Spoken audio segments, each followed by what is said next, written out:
Mga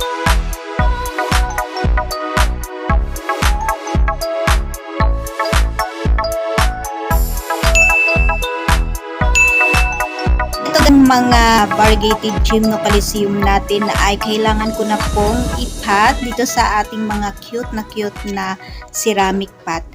Hello everyone, ito po si Charching ng Succulent Davao and welcome sa ating YouTube channel.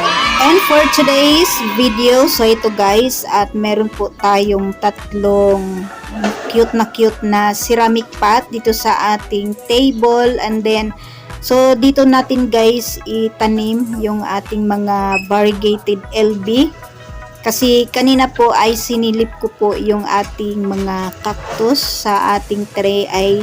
Ayan, meron na po silang roots, so kailangan na po natin silang ilipat dito sa ating mga cute na ceramic pot para continuous pong magka-roots yung ating plant, para pag ano naman po guys ay hindi po natin sila or hindi natin masira.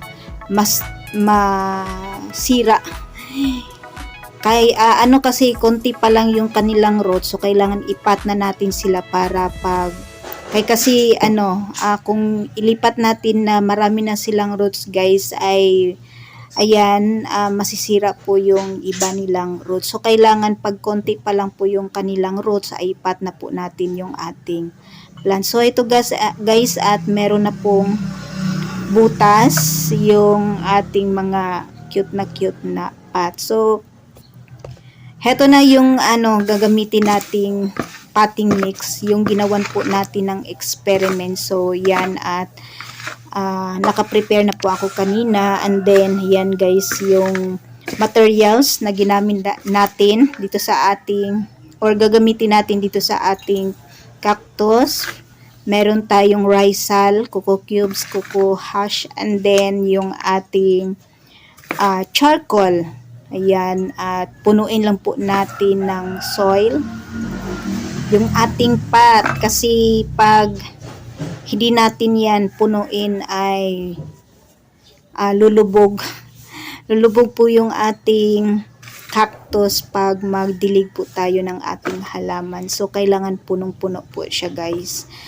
And then maglalagay po tayo mamaya ng toppings dito sa ating pot para maganda naman po tingnan yung ating halaman. So yan, at hindi po ata or ibang bato naman po yung gagamitin natin dito sa ating variegated LB, kasi yan, naubusan po tayo ng labarak.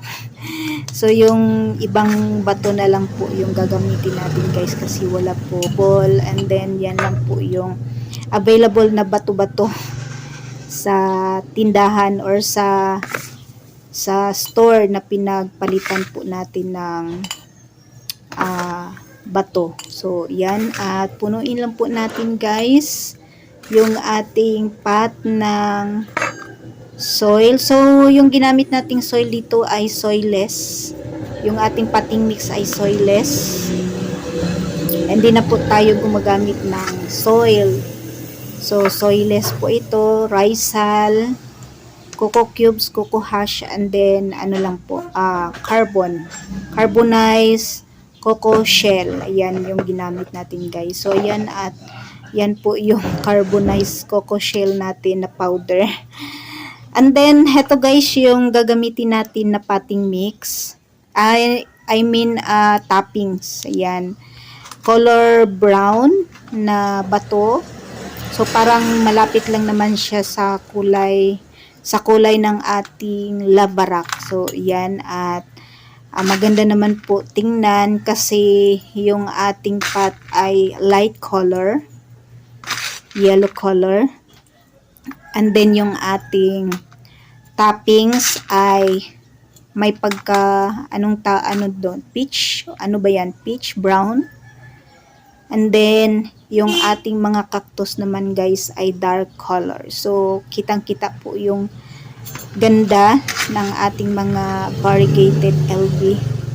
dahil yung ating pot naman po ay light color. So yan guys, at tatapusin lang po nating lagyan ng topping. Sa gilid lang po natin siya lagyan guys, kasi kailangan po hindi po matabunan ng bato yung sa gitna, kasi kailangan nakatouch po yung roots ng ating cactus dyan mismo sa ating soil. So ating potting mix yan. At pag natakpan natin po ng bato yung potting mix, ay mag-dry po yung roots ng ating pot. So magiging dehydrated po yung ating cactus.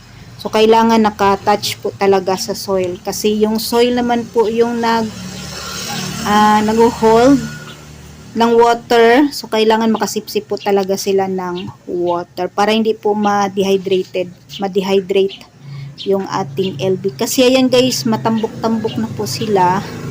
Yan. Matambok-tambok kasi nung na-unbox natin to ay sobrang dehydrated. Ayan, oh. Yan. Meron ng roots. Ayan.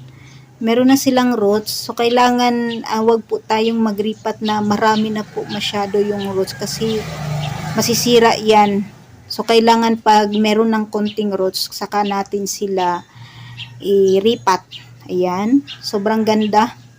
And then healthy na po yung ating mga variegated LB. So ayan, magbutas lang tayo ng konti. Tamang-tama lang po na makatouch yung ating yung roots ng ating LB. So ganyan lang guys. So wag natin ibaon masyado para hindi po kumalat yung cork, para hindi kumalat yung corking ng ating plant. So nakakatulong naman po yung corking guys sa ating mga cactus, kasi yan po yung protection nila sa moist, para hindi po sila magkarat. Ayan. Importante po yan, kasi na-observe ko sa mga mihano natin guys, wala silang masyadong cork or corking. Madali po silang magkarat. Ayan, pag merong corking, yan, protection po nila yan. Pero dapat hindi po kumalat hanggang sa itaas. So natin sila masyadong ibaon. So ganyan lang guys, kasimple mag-ripat ng ating mga cactus gated LB. Yan, tapos na po tayong magtanim nitong ating mga cactus dito sa ating cute na ceramic pot. And that's for today guys. Maraming salamat po sa inyong panunood dito sa ating YouTube channel. Thanks for watching. Happy planting everyone!